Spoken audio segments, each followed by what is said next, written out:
Hi folks, welcome to another video from aplaintruth.info. Wanted to get into more about the founding and the ownership of Washington, D.C. I've covered a couple in my previous videos, but I want to get a little more detail. I have a little more information than I posted in my past. So let's get into Washington, D.C. I got some questions here for you. Here's the flag, which very few people know about. Notice the 3 stars, 2 bars. Notice the red and white colors, okay? We'll get into that in a little bit. All right, let's see if you can answer any of the following basic questions about the founding of Washington, D.C. and its ownership. What date was Washington, D.C. founded? Now, we all know July 4th, 1776, the United States of America was founded. But what date was the president that holds the president, the Supreme Court, and Congress that makes the laws and runs the United States of America and all its states, and we pay our taxes to? Come on, folks, what date? Anybody? Didn't think so. Why was Washington, D.C. founded? What was the reason for forming the federal government? And you can get into the Federalist Papers and all that, but what I'm more looking for is the reason for creating the legal framework around Washington, D.C. Okay, here's an easy one. Washington, D.C. was in the state of Maryland. What city in Maryland was it before it became Washington, D.C.? And then who donated the land that became Washington, D.C.? I'll give you a hint. He was the richest man in the United States at the time. And what major university was founded 6 months before and what was to become Washington, D.C.? And who donated that land? All right, who is the White House named after? It's not named because it's colored white. That is not true. Why is the nation's capital named the District of Columbia? It's not after Christopher Columbus. That's the wrong answer. 8. What are the other districts in Columbia? If it's just a district, like an attorney, a district attorney is part of a district of a bigger area. What are the other districts in the Columbia's districts? Okay, what secret society laid the cornerstone for the nation's Capitol building? That could be easy for you guys. And then list the incredible similarities, the many similarities, the incredible similarities between the assassinations of John F. Kennedy and Abraham Lincoln. So here's the Great Seal of the District of Columbia. And you can see here it's in the red, white, and blue. You have a wreath here, and you have the man squaring. His feet are squaring the circle here. There's your Freemason sign. Here's the 2-ball cane. And here's the fasces that he's holding in the other hand. Fasces, 2-ball cane, circle, squaring with his feet, all Freemasonic symbolism. As I said, the red, white, and blue. And here's Persephone, we'll get into a little bit later. Here's the shining hill that Ronald Reagan was talking about, the golden hills on this side. And you look at this thing right here, folks, next to the big shining. And what is this right here? I'll get into it in a minute, but look at that with little vapor trails it looks like coming off. Here's the red, white, and blue eagle holding in its mouth something. The dress, I guess, of Persephone, and she's got her tablet of codes. Imagine that's the commandments. Now look over here, folks. This looks like the state capitol, and look, it's behind an underwater, or a big tidal wave seems to be coming over here. Very strange. And look on the grass in front. Those are spiders or something creepy. It's crawling, it looks like, towards the Senate building, the White House, US Capitol, with water rising behind it. Here's the date, 1871, I'm giving out, or when it was founded. And then it says, Justitia Omnibus. You can read it one of 2 ways. It means just everyone, or it means just us on the bus. All right, so what date was Washington, D.C. founded? Well, on July 9th, 1790, Congress passed the Residence Acts, which approved the creation for the foundation of Washington, D.C. But in the Organic Act of 1871 on February 23rd, repealed the individual charters of Washington and Georgetown and created a new territorial government for the whole District of Columbia. So the District of Columbia Organic Act of 1801, officially an act concerning the District of Columbia, it was formally placed the District of Columbia under the control of the United States Congress. Now, isn't this interesting in that it's just Congress, the President, and the Supreme Court that are basically in the District of Columbia, Washington, D.C. So they got the hens, or the foxes, ruling the hen house. The Congress is overseeing themselves. Isn't that cool? All right, so there's 3 city-states. That's why they have 3 bars here on the the 3 stars, excuse me, they represent the trilaterals, which we'll get into in a little bit. But the trilaterals is the City of London, the Vatican, and Washington, D.C. These are 3 separate city-states and belong to no other nation, pay no taxes. They have their own separate laws, flags, police, mayors, and post offices. The United States of America does not have control of the federal government. Congress oversees the federal government. This is where your federal taxes go, folks. It's another subject. All right, so the Constitution for the District of Columbia operates under Roman law, under Lex Fori, which bears no resemblance to the U.S. Constitution. In 1871, it created a separate corporation known as capitalized the United States. And you need a Roman Latin dictionary to understand the words and its meanings. But I refer you to the United States Code, note the capitalization, indicating the corporation, not the republic.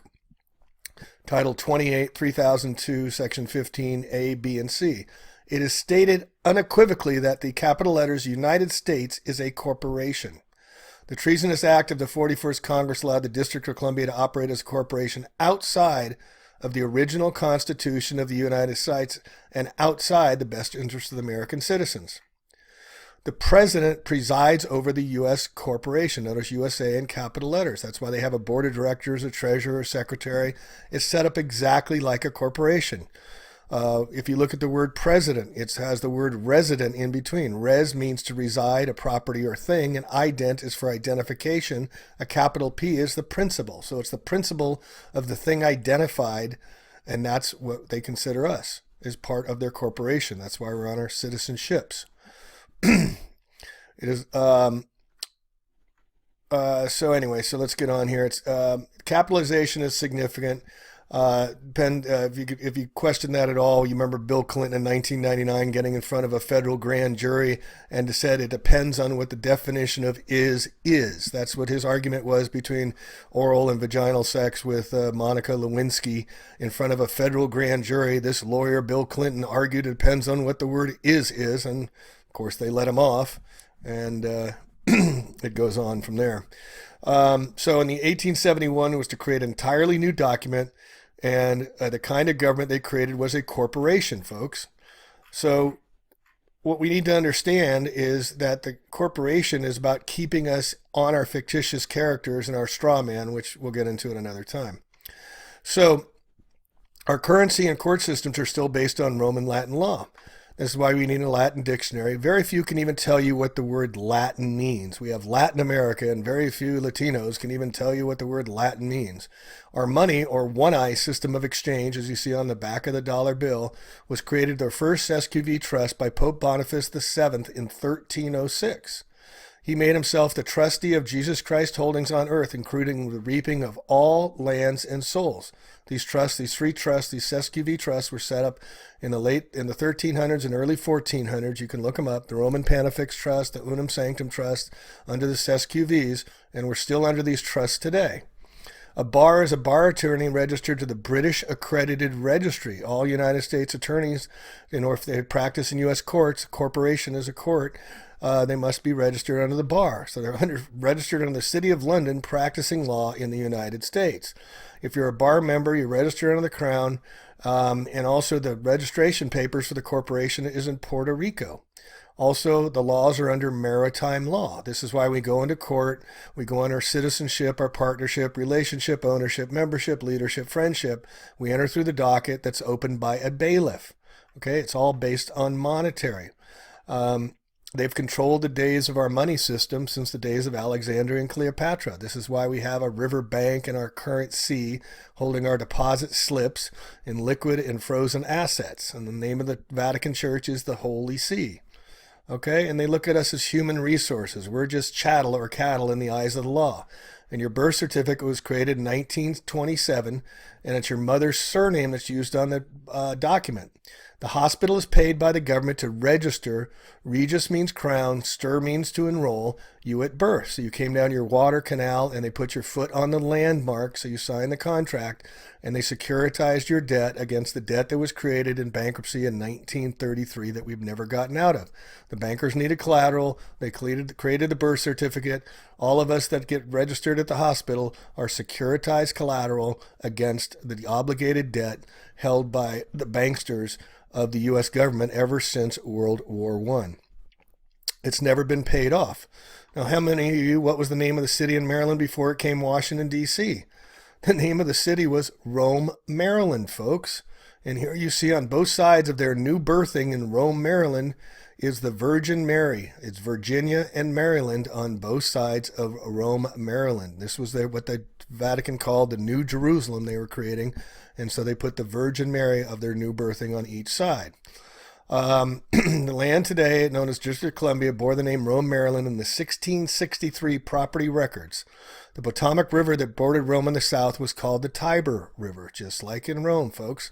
They had 7 hills as well. There's 7 hills in Washington, D.C. The Capitol Hill, Meridian Hill, Floral Hill, Forest, Hillbrook, Hillcrest, and Knox Hill. Now, in biblical prophecy, at the end of which city of the 7 hills will be destroyed? Will this be Rome or Washington? Now, this is an excerpt from the Georgetown Education Library, folks, the Jesuit school. All right, so who donated the land that became Washington, D.C.? Now, these are the 3 of the most infamous unknown characters that founded Washington, D.C. that very few have ever heard of, except if you're in the Jesuit world, they're very much celebrated, and that's the Carroll family. Now, they were the Roman Catholic Carroll family. Daniel Carroll provided the land for Washington, D.C., also Georgetown University. He founded 6 months before. Charles Carroll was the war commissioner, controlling all the executive duties of the military department with its ammunition, supplies of cannonballs, shot, kettles, spikes, and nails to the army. Think that guy was pretty powerful. John Carroll, an intimate friend of Benjamin Franklin, even lived in Franklin's house. John Carroll founded Georgetown University 6 months before, not Daniel. He was also the first Catholic bishop in the United States, John Carroll. So Daniel Carroll was a member of the Continental Congress and a signer of the Articles of Confederation. He was a delegate to the Constitutional Convention and one of only 2 Catholic signers of the United States Constitution. Now remember, the Protestants came across, and they were up in north, and they desperately did not want the Jesuits to be infiltrating the Catholics. In fact, the Catholics weren't allowed to have religion. This is one of the reasons why they infiltrated and created Washington, D.C., was to separate church and religion so they could practice their Jesuit ways. Now, Daniel Carroll, he was the author of enshrined in the Constitution that powers not specifically delegated to the federal government were reserved to the states or the people. So this is how he changed it from getting the separation of church and state, so the Jesuits could infiltrate. Now, Daniel Carroll later became a member of the Congress, 1789 to 91. He was also a member of the Senate of Maryland, the first one where he served up time until his death. He was appointed by George Washington as one of the first 3 commissioners of the new federal city that is known as the District of Columbia. Those 3 stars above also represent the first 3 commissioners. They have double meanings. All right. So what major university was founded 6 months before? Jesuit Georgetown University, and you notice the emblem of Georgetown is also the emblem on the back of the dollar bill. Wow, isn't that unique? It's the Roman eagle grasping the world and the cross in a state and Roman Catholic church with a banner in its beak. So John Carroll, Daniel's younger brother, was educated on the Jesuit order in Europe and ordained a priest. He founded the private school and named it after the town where it was located in Georgetown. He went on to be elected the priest of America to become the first Catholic bishop. He was consecrated on the day of the Feast of the Assumptions. In 1781, 1 year before the founding of Washington, D.C., Carroll founded the college, the Georgetown, that later became known as Georgetown University. Now, on a sidebar on this, if you go around most of cities and states, Sacramento, California, nearby where I live, the Freemasons founded the Sacramento 6 months before the state capitol. And you'll find this in many, many cities and many towns. You'll find the Freemasons buildings were founded just months before the cities were founded. You can check it out where you live. All right. So John Carroll went on an expedition with 4 Catholics that bore fruit years later in Yorktown. The largely Catholic financed French fleet cut off supplies to the British during the War for Independence to General Charles Cornwallis, and Washington was able to force Cornwallis to surrender and bring a war to the end. John Carroll was an intimate of Washington. He wrote a prayer at the time of Washington's inauguration, so they were very, very close. So here we see Washington and the Jesuits and the French collaborating together to defeat the British. But one name, surprisingly or perhaps not so, stands out. In spite of, regardless of the Pope's anathemas and fearful excommunications that sends one to hell for being a Freemason, we find Roman Catholic, Jesuit-educated Daniel Carroll's name among those who are most prominent Freemasons. How is it possible that Daniel Carroll, who represented the top echelons of the hierarchy of the Roman Catholic Church in America, whose cousin Charles was the most vocal political spokesman for the church, and his brother John, a Jesuit who founded the New American Roman Catholic Church, be a Freemason? The answer lies in a deeply hidden mystery. Charles and Daniel Carroll were both members of New Congress. Charles Carroll was elected to the Senate and Daniel Carroll to the House. They had both sides covered.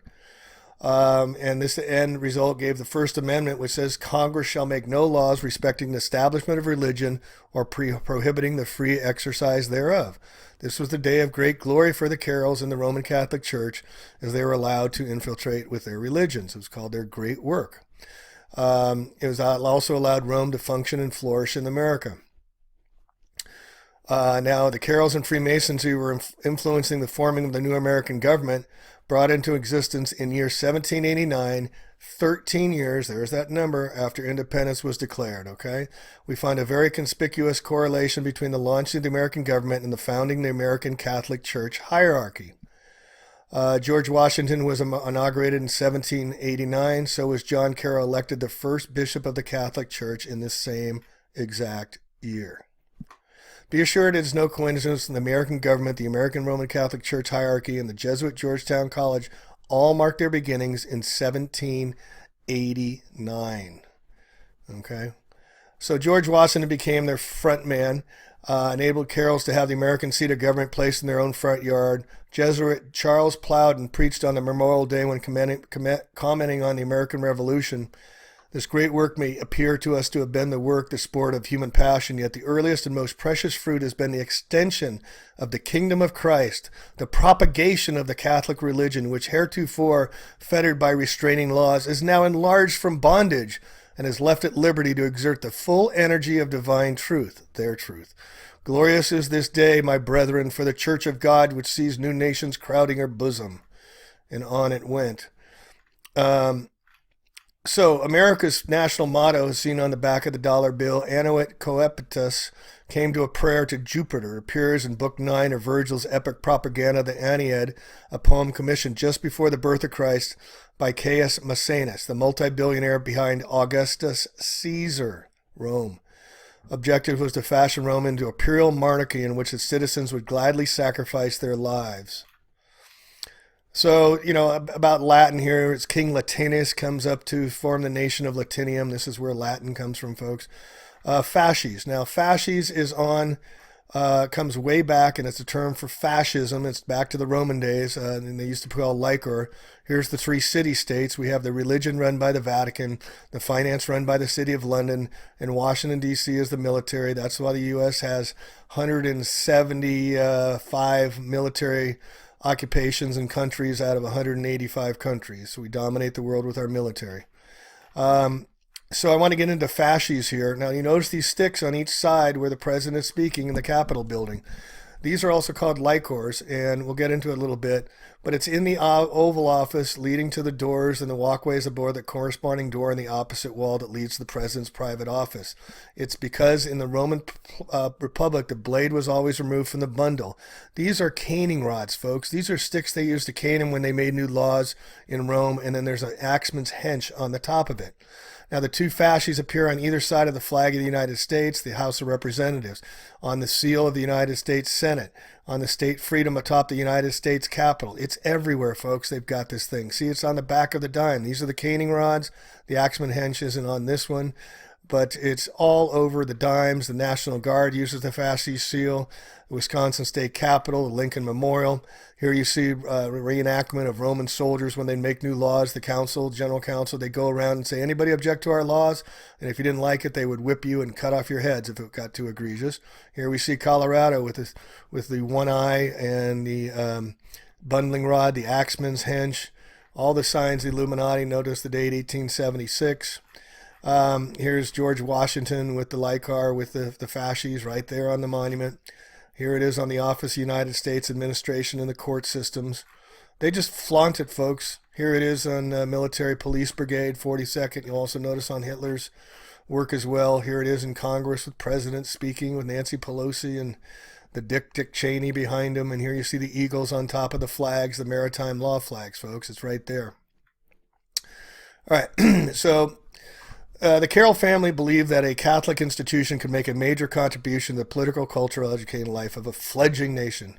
This proved to be a major turning point in the Catholic-Protestant relations. So I want to just bring attention to the Jesuit oath here, talking about how they will rip up the stomach and wombs of women and crush the infants. They will use, if they cannot commit what the Pope or somebody's ordered them to do as far as committing murder or anything they are told to do, they will secretly use the poison cup, the strangulating cord, the steel poniard, or the leaden bullet, regardless of honor, rank, dignity, or authority of the person or persons. As long as they're ordered to do it, they will follow their orders. So in 1776, as I said, everything gets established right before the country or state is being established.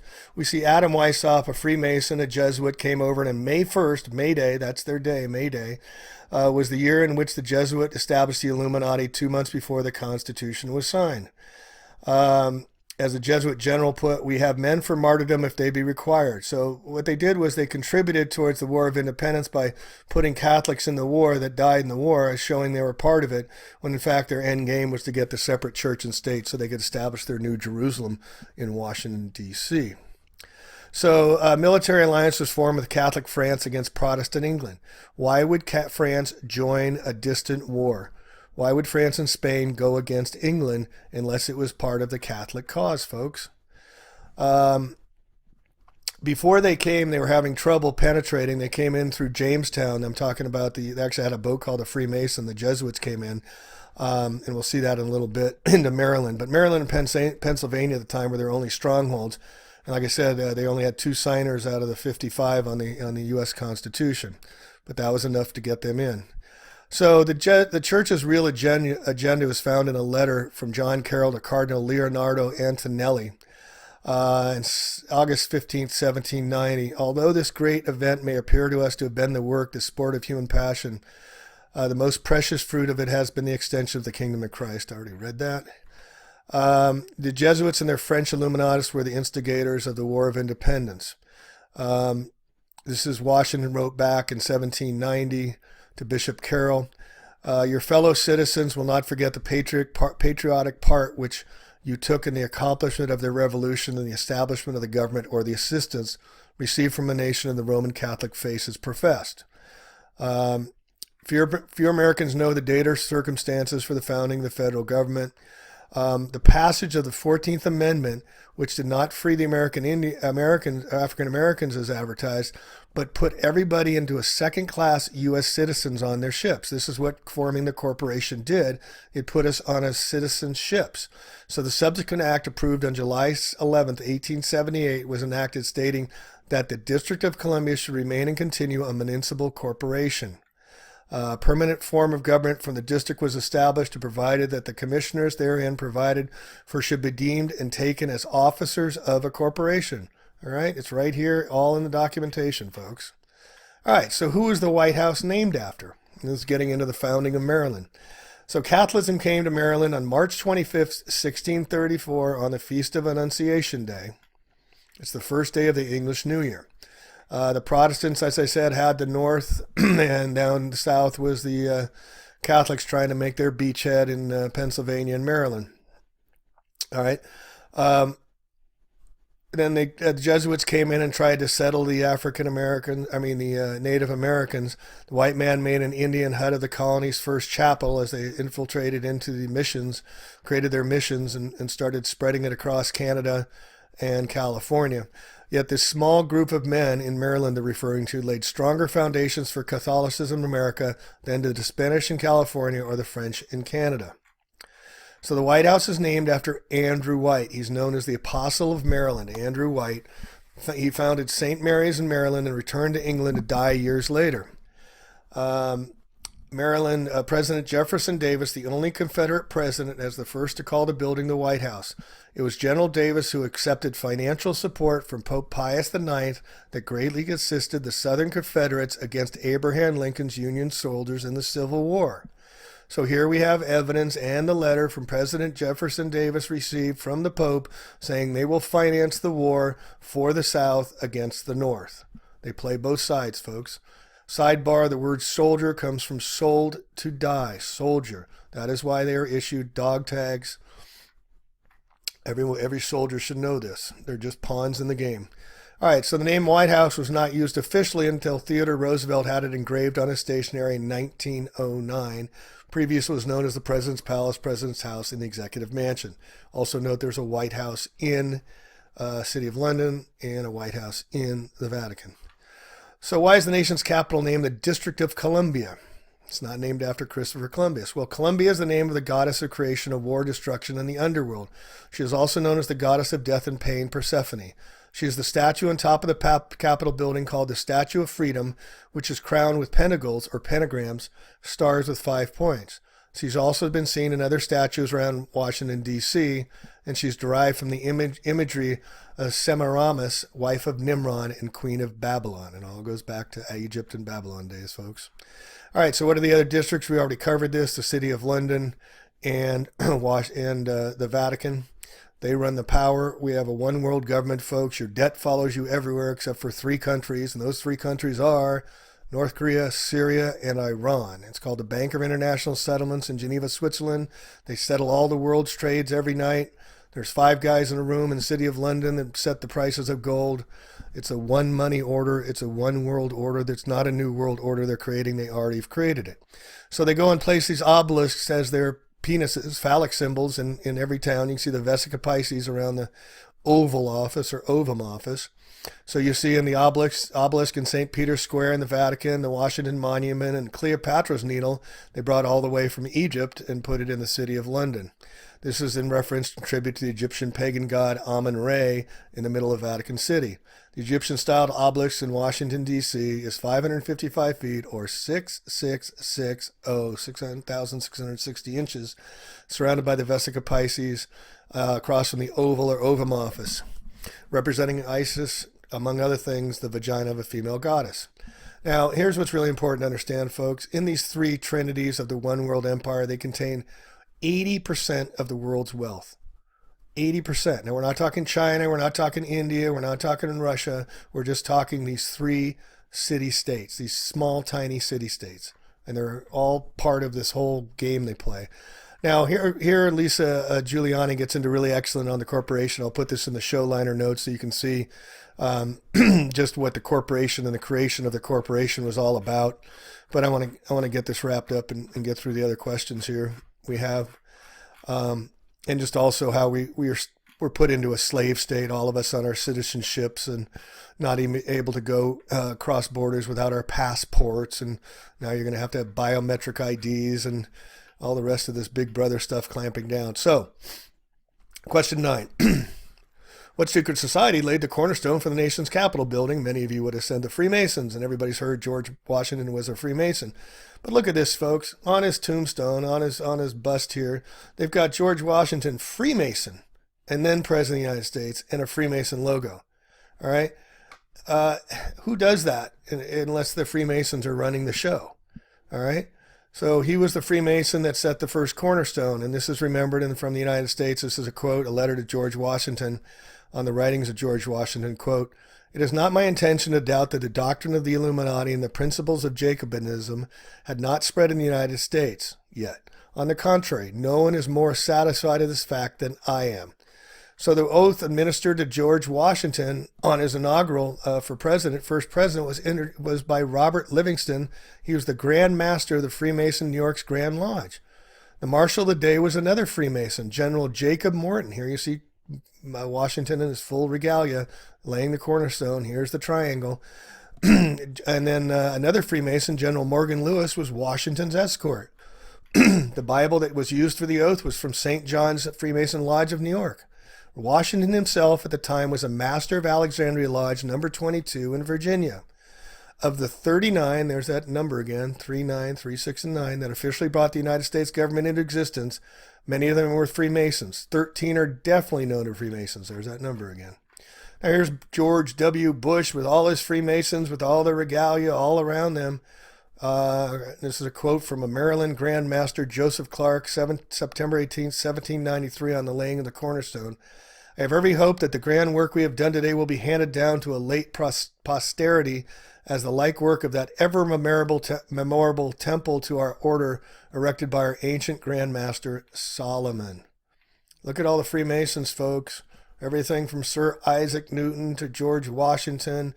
I'm not sure Hitler was. I'm not sure about Clinton. But they're all associated. Many not astronauts are Freemasons. That's how they pulled that off. FDR, definitely. All right, and number 10, the final. Let's wrap this up. The incredible similarities between the assassinations of JFK and Abraham Lincoln. And the reason I put this last is to tie you in is how long the Jesuits have been running the whole show here. So the Jesuits assassinated Abraham Lincoln. I'll put this in the show notes as well from excerpts from John Smith Died in the Adder's Den. But from 1841 to 57, the 3 presidents were attacked by Jesuits as outlined in the Congress of Vienna, Verona, and Chery. 2 died and 1 barely escaped. In 1855, Lincoln was a marked man. 4 years later, he was elected president. As he made his way from Illinois to D.C., he had to pass through Baltimore. He said this to Father Charles Chinquay, who he represented in court in a trial against Catholics against him. Quote, I am so glad to meet you again. You see that my friends, the Jesuits, have not killed me yet, but they have surely done it when I passed through their most devoted city, Baltimore, Maryland, had I not passed by incognito a few hours before they expected me. We have proof that the company which had been selected and organized to murder me was led by a rabid Roman Catholic called Byrne. It was almost entirely composed of Roman Catholics. More than that, there were 2 disguised priests among them to lead and encourage them, okay? So it goes on and on. And it was said an Italian barber well known in Baltimore, a Romanist, was to have stabbed him while seated in his carriage when he started for the depot. This is from a book by Burke McCarty, The Suppressed Truth About the Assassination of Abraham Lincoln. So this is an excerpt from a letter about John Wilkes Booth and the assassination. This was at the trial where 10 Roman Catholics were convicted of the assassination of Martin Luther King. John Surratt escaped to the Vatican and hid there till his death, but this is from Mary Surratt, the mother, an excerpt from her letter. Abe must die, and now. You can choose your weapons, the cup, the knife, and the bullet. The cup failed us once and might again. You know where to find your friends. Your disguises are so perfect and complete. Now notice the cup, the knife, and the bullet. These are references to the 4th vow of the Jesuits who I read above. Strike for your home, strike for your country, bide your time, but strike sure. This letter was used to help convict Mary E. Surratt and some other conspirators in the trial of the Lincoln assassination. They wanted to stab him. If that failed, they were to shoot him and blow him up. Those failed, so they tried to poison him. Quote, they were the emissaries of the Pope, the Jesuits. John Smith Dye, who was a witness of these events, so tells us. So this Lincoln stated, quote from him, so many plots have already been made against my life that it is a real miracle that they have all failed, when we consider that the great majority of them were in the hands of the skillful Roman Catholic murderers, evidently trained by Jesuits. But can we expect that God will make a perpetual miracle to save my life? I believe not. The Jesuits are so expert in these deeds of blood that Henry the Ninth or the Fourth said it was impossible to escape him, and he became their victim, though he did all that he could to be done to protect himself. My escape from their hands since the letter of the Pope to Jeff Davis has sharpened the 1,000,000 of daggers to pierce my breast would be more than a miracle. And here you see Pope Francis, when he came out a couple years ago and spoke in Philadelphia, he used Abraham Lincoln's lectern to do it. This is how they mock us, folks, and throw it all in our face. All right, so you can read about it more. I'll put all this in the show notes and what. But just to wrap it up, here's the trial of the Surratts, and this is Mary Surratt being hanged on July 7th, 1865. Roman Catholics murdered John F. Kennedy and murdered Abraham Lincoln. Here's the Confederate flag with the keys and the Vatican symbol inside of it. Here's the Pope Francis sitting in front of this hideous, whatever this is, terrible, devil, evil-looking thing that he presides over in his dragon chambers. I want to wrap it up with the incredible. Just want to wrap it up with the incredible similarities of the assassinations of JFK and Lincoln. Now, Abraham Lincoln was elected to Congress in 1846. Kennedy was elected to Congress in 1946. Oscar, stop. 3, 2, 1, go. All right, so I just want to wrap it up with the incredible similarities of the assassinations of JFK and Lincoln. Lincoln was elected to Congress in 1846, Kennedy Congress 1946. Lincoln was elected president 1860, Kennedy 1960. Lincoln had a secretary named Kennedy, Kennedy had a secretary named Lincoln.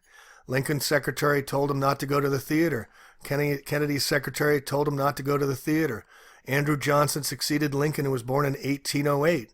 Lyndon Johnson succeeded Kennedy, who was born in 1908. John Wilkes Booth assassinated Lincoln, who was born in 1839. Lee Harvey Oswald assassinated Kennedy in 1939.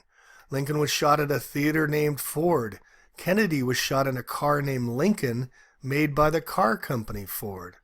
A week before Lincoln was shot, he was in Monroe, Maryland. A week before Kennedy was shot, he was with Marilyn Monroe. Lincoln was shot in a theater and the assassin ran to the warehouse. Kennedy was shot from the warehouse and the assassin ran into a theater. Both were killed and presidentially followed by Southerners. Both were shot in the head, and on a Friday, both assassins had 3 names. Both names comprised 15 letters. Booth and Oswald were assassinated before their trials. You can't make this stuff up, folks. All right, that's all I got for now. Thanks for listening. This is A Plain Truth Out. We'll catch you in the next video. Please pass this on. Share the gift of truth with all your friends, family, and loved ones. Peace out.